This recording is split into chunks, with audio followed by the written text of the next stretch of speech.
Good morning. Good morning, Roberta. Good morning. Okay, we on the school now? We on personal accountability as relates to schools and anything else. Okay, I want to make this statement here. When I was going to school, my parents stressed on me the only reason the only purpose of me going to school was to learn, nothing else. Not make friends, not make dress and all of this, trying to be the best dresser and all these expensive shoes. So as far as uniforms, I am for uniforms because when you have a poor person and a rich person, you know, that rich person and his friends are going to hang together. Then they're going to dog out all of the poor people or the people who don't dress like them or dress different than them. That way it cuts out of that.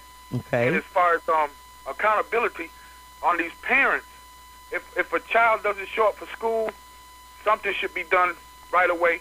And the kids aren't old enough to be held accountable, so you need to hold the parents accountable. And then start punishing the parents for not allowing their kids, for not training up their kids. I agree with you to a certain point. If I drop Pooh off at the school and I see her walking the front door now, and I don't know she going out the back door, all I want them to do is make me aware one time that I brought her and she didn't stay. See, I'm going to take it from there. I promise you that. Right, make you aware that they left the school.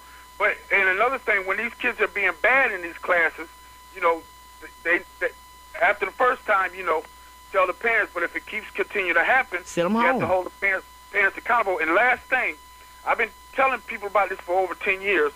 But if a camera was in every classroom and down those hallways, that would make a big difference in the crimes and in the misconduct. And the price on those cameras are from $5 to $10 per camera. And I'm sure that the school system could find somebody to put these cameras in at a low price because they're not that hard.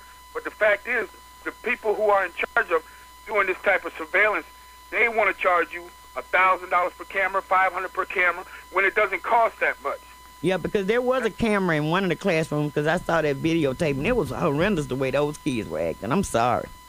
Right. It was just and if awful. they're being watched, I mean, if you put your baby in daycare, I mean, they got cameras in there most of the time. Yeah, they do. They really do. You got a good point.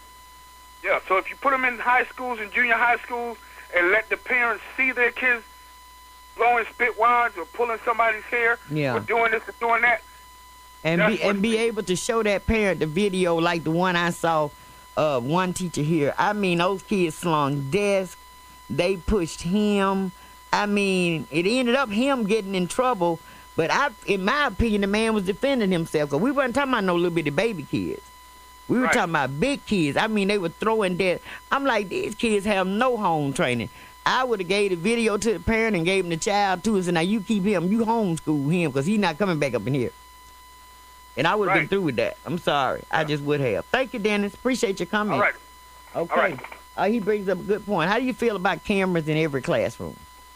Not only for the protection of the student, but for the protection of the student. How do you think parents would react? You know, particularly parents that say, my child didn't do it. My child said he didn't do that.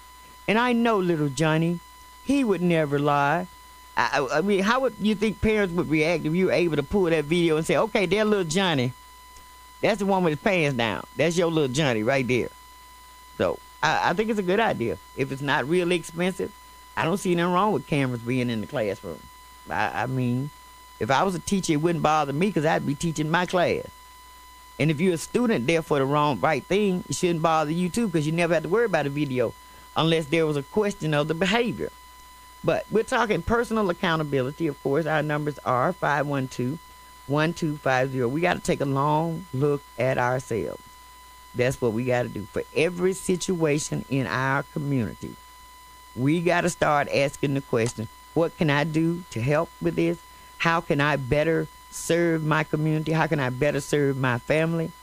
If it's by going to PTAs, if it's by attending school board meetings, if it's by going to city council meetings, county commission meetings, or whatever, we need to become more active because we run around more on rumor and speculation than we do anything. Very rarely do many of us have the facts.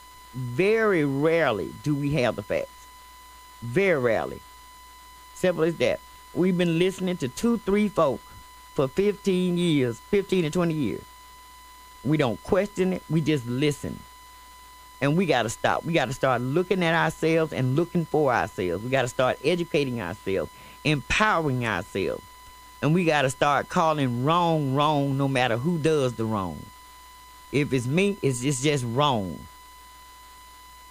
And I promise you, if you start to stand on right, things will fall into place. And most importantly, when it comes to elected, hear the word, elected officials, elected. That means that you, I, and others elected them. And it's up to us to re-elect or deselect. Some we going to re-elect, some we going to deselect and send right on home, because that's where they need to be. Because if you're not doing your job, or if you're using your job and using intimidation, threats, all of that kind of stuff like that, that's not the type of people we need in office. We just need to get real with that. If you got somebody been in a job 4 years and they haven't done their job, send them home. I tell you what, if you go to your job and you don't do your job, you're going to get fired. If you go to work and just sit there for the next 4 years and you don't do anything, you can't tell us one thing you've done that's different than what you did when you first went in the office. Guess what? You go to your job today and don't do anything for the next year and watch where you be. You'll be at home calling me every day because you won't have nothing else to do. Good morning. Okay, we're going to take a break, pay some bills. When we come back, we will continue. It's the morning meeting. I'm the First Lady. It's WAPZ.